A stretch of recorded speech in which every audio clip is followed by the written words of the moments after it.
Bonjour et bienvenue dans ma chronique Neurotraining.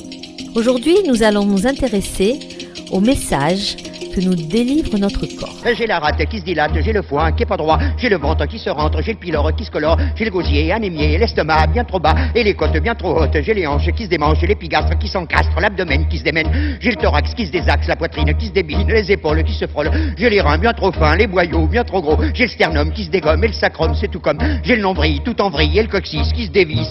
Ah mon Dieu que c'est embêtant d'être toujours patraque, ah mon Dieu que c'est embêtant, je ne suis pas bien portant. Il y a quelques années, on pensait qu'il y avait les maladies organiques et les maladies psychosomatiques, termes qui étaient un peu péjoratifs, qui sous-entendaient une forme de simulation. Aujourd'hui, on sait que c'est faux et que les maladies sont plurifactorielles, c'est-à-dire qu'elles sont à la fois organiques et psychosomatiques. Les défenses immunitaires dépendent de notre psychisme et la biochimie du cerveau aussi.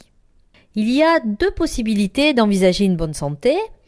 Tout d'abord en travaillant ses émotions et ses conflits internes avant que la maladie n'apparaisse, ou alors en comprenant ce que nous dit le corps quand la maladie est là.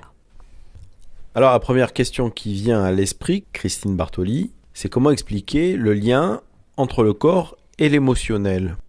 Ce lien est facilement compréhensible quand on sait que le neurotraining utilise le tonus musculaire pour ouvrir des dossiers, trouver des émotions et permettre aux patients de faire des liens.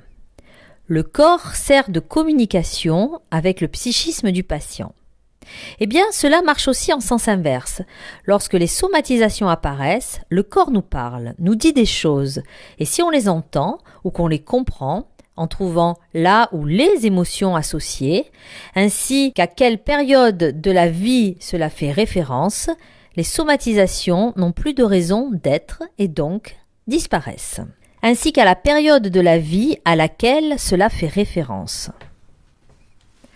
Par contre, si on n'entend pas les messages du corps, eh bien, il va nous en envoyer d'autres, de plus en plus forts et de plus en plus fréquents. Je reçois au cabinet des patients qui se plaignent de maux à répétition.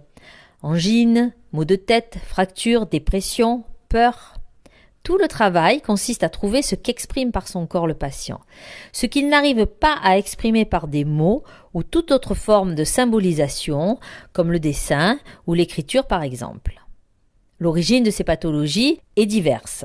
Un travail sur le relationnel aux autres, à ses parents, à l'image de soi, sur des deuils à faire, et cela, juste à titre d'exemple, permet de comprendre ce que nous dit la maladie ou la somatisation.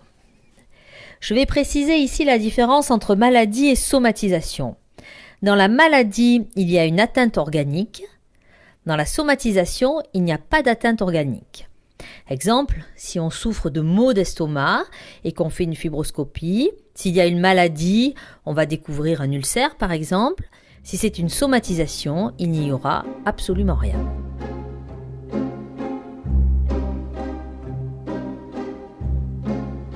Au fil de la vie, la chronique Neurotraining de Christine Bartoli.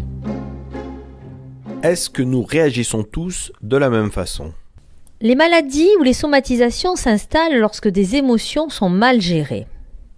Face à une situation ou un événement, nous réagissons tous différemment. Nous sommes affectés consciemment ou inconsciemment en fonction de notre vécu, de ce que nous sommes. Prenons un exemple. Plusieurs personnes assistent à un accident de voiture. Cela peut éveiller chez l'un la peur de mourir, chez un autre un besoin de protection ou encore une grande tristesse. Si cela est mal géré ou refoulé, ou si cela fait référence à un stress antérieur, eh bien cela va générer l'apparition d'un symptôme. Si mon grand-père est resté handicapé ou est décédé suite à un accident de voiture, cette vision va me ramener à cela et au stress associé. Lorsqu'un patient vient me voir en disant « Depuis que j'ai assisté à un accident de voiture, je suis angoissé ou j'ai de l'eczéma », tout le travail va être de trouver à quoi son cerveau fait référence, aller trouver l'émotion d'origine et l'aider à l'exprimer.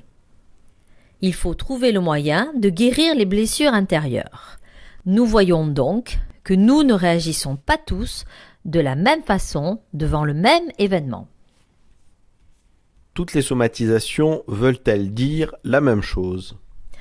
Non, et c'est cela qui est magique et qui doit être interprété, car cela va nous donner des pistes. Nous allons prendre quelques exemples pour illustrer cela. Les genoux. Le genou est la deuxième articulation de la jambe, celle qui sert à plier, à se mettre à genoux. C'est l'articulation de l'humilité, de la souplesse intérieure, de la force profonde. Le genou représente la force de l'acceptation.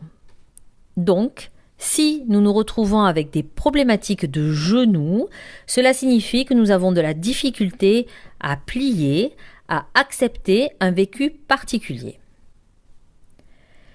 Les épaules.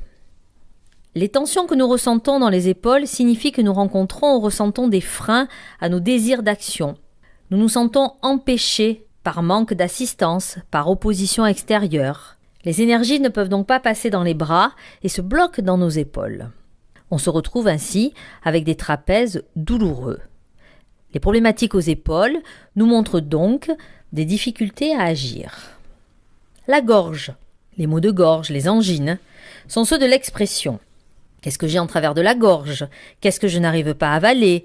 Qu'est-ce que je n'arrive pas à exprimer ?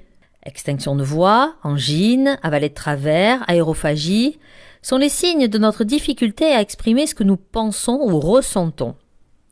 Nous préférons donc arrêter les choses, les empêcher de sortir. Enfin, dernier exemple, les chevilles, qui vont représenter les directions dans la vie. Entorse, douleur et traumatisme aux chevilles vont nous parler de nos difficultés de relation, dans le sens où nous manquons de stabilité et de souplesse par rapport à elles. Elle signifie que nous traversons une phase dans laquelle nos positions, nos critères de vie, nos orientations ne nous satisfont plus et que nous avons de la difficulté à en changer, à bouger. Bien sûr, il faut trouver très précisément avec le patient ce que cela éveille en lui. C'est un vrai travail archéologique de fouille, de recherche qui permet de trouver des solutions. Ensuite, la somatisation n'ayant plus aucune raison d'être, elle disparaît. Au revoir. Retrouvez Christine Bartoli sur sa page Facebook Neurotraining Christine Bartoli. Vous pourrez réécouter cette chronique, laisser vos commentaires et lui laisser des sujets que vous souhaiteriez voir traités.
Till the sun breaks down.